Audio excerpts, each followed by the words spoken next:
સુરતના માન દરવાજા ટેનામેન્ટના રહીશો માટે ખુશીના સમાચાર આવ્યા છે। ટેનામેન્ટ જર્જરિત થતા તેને ખાલી કરાવીને રહીશો માટે નવી વ્યવસ્થા કરવામાં આવી છે। ભાજપના પ્રદેશ પ્રમુખ સી આર પાટીલે રહીશોને ₹7,000 ભાડાના ચેક વિતરણ કર્યા। કુલ 1,213 મકાન માલિકોને દર મહિને કુલ ₹1 કરોડ ભાડા તરીકે ચૂકવાશે। નવા મકાનો બિલ્ડર અનિલ રૂંગટા દ્વારા બનાવાશે અને તેના માટેનું ભાડું પણ બિલ્ડર ચૂકવશે।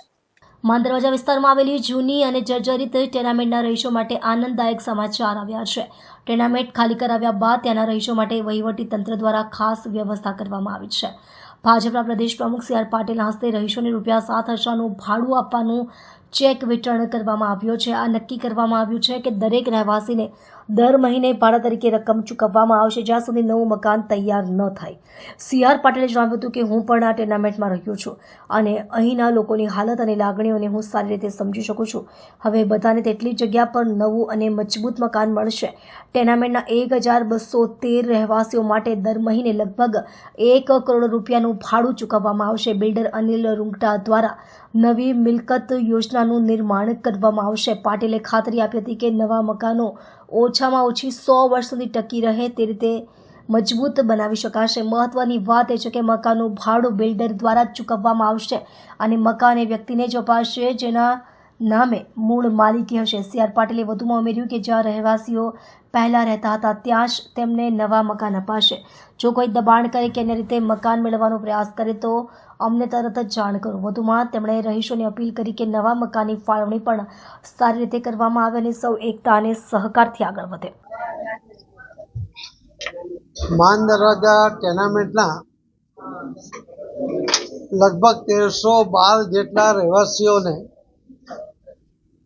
એમના જર્જરિત ટેનામેન્ટો તોડીને નવા બનાવવા આપવા માટેનું જે ટેન્ડર નીકળ્યું એ ટેન્ડર જેમને મળ્યું છે એવા શ્રી અનિલભાઈ રૂંગટાજી આજે જ્યારે બધાને દર મહિને જ્યાં સુધી એને કબજો ના આપે ત્યાં સુધી દર મહિને ₹7,000નું ભાડું દરેક ઘરને આપવાના છે એવા કાર્યક્રમમાં આપણી વચ્ચે ઉપસ્થિત રાજ્ય સરકારના મંત્રી શ્રી મુકેશભાઈ પટેલ, સુરત શહેરના મેયર શ્રી દક્ષેશભાઈ માવાણી, સુરત શહેર ભારતીય જનતા પાર્ટીના પ્રમુખ શ્રી પરેશભાઈ, લિંબાયત વિધાનસભાના ધારાસભ્ય શ્રીમતી સંગીતાબેન, સ્ટેન્ડિંગ કમિટીના ચેરમેન શ્રી રાજનભાઈ, મહામંત્રી શ્રી કિશોરભાઈ બિંદલ, કોર્પોરેટર શ્રી રાજેશ રાણા, ભારતીબેન,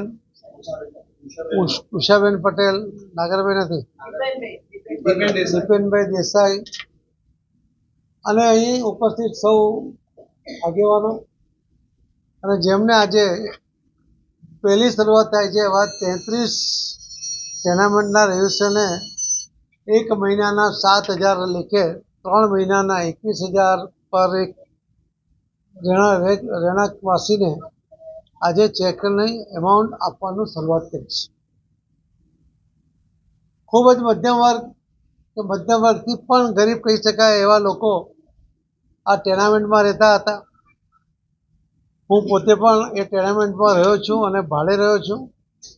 એવા આ ટેનામેન્ટને જર્જરિત થયા પછી ભયજનક સ્થિતિમાં હતો કે એને તોડી નાખવા પડે એવું હતું, નહીં તો ક્યારેક પડી જાય તો મોટી જાનહાનિ થાય એવો જે બધાના મનમાં ડર હતો।